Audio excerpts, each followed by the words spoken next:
Hello my friends, we're back. It's been a couple months I think since the last video. Just a little update, nothing much has changed. We're still in a lockdown, but we've got brighter days ahead, and I'm feeling a lot better, more positive about the way everything's going at the moment, the way the plan for coming out of lockdown is going. So exciting times ahead. I'm excited for the next few months. Update 2.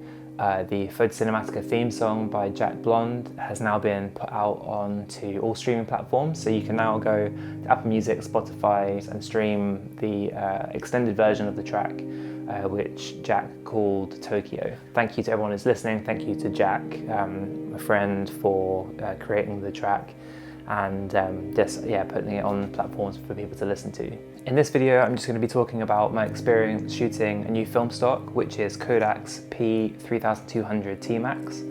I have never shot this before, and I was interested to try it when I found out that it's actually an 800 speed film that is designed to be pushed further. I've been shooting a lot of Ilford HP5 for the last year, and occasionally pushing it to 1600 successfully, but I've never pushed it further than that. And I don't know how well it would hold up. So it's good to know that there is an option out there that you are able to push to 3200 if you needed to. But what I thought I would do is do 2 test rolls, one at 800 and one at 3200, and compare the two. And like I said before, I haven't shot this film before, so like with other videos, I just wanted to bring you in on the process, share the experience with you in case you were thinking of trying it. So here are the images, and you can kind of see for yourself, and then I'll share my thoughts about it after.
So the reason why this one has 1600 on it is because my plan was to shoot one at 800, one at 1600 and one at 3200 and then compare all three. But after looking at the 800 compared to the 3200, I didn't really see the point. There's not as much of a difference as I thought there would be. The film looks great at 800 because that's what it's designed to look like. It was designed to be shot at 800 and then pushed to 3200. So of course it's going to look good at 800, but I was actually really surprised at how well it held up at 3200.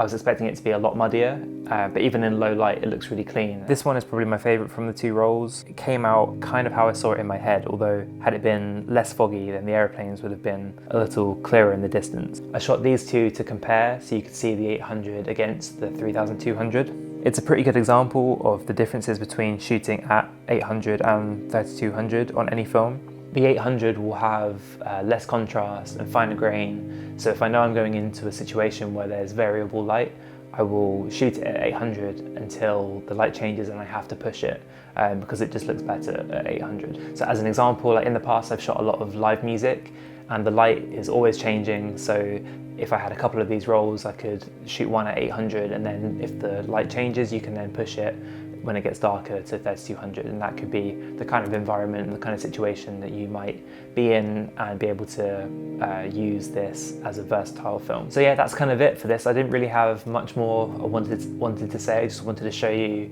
the differences between the two, and that if you're getting this film then maybe you should rate it at 800 to start with, and then if you need to, push it further, because why push something when it doesn't need to? You just get, unless that's the desired effect, maybe you want more contrast and more grain, that's fine, but I think I would personally rather have less contrast, add it in after if I need it, and then the less grain. I think I would prefer the cleaner look.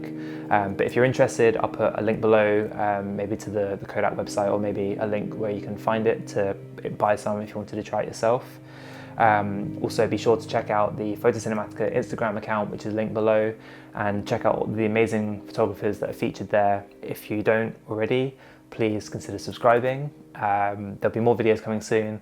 Now that I'm getting back into the balance of freelance work, then hopefully I'll be able to get back into more of a routine with these videos, but for now, take care, lots of love, and I'll see you soon.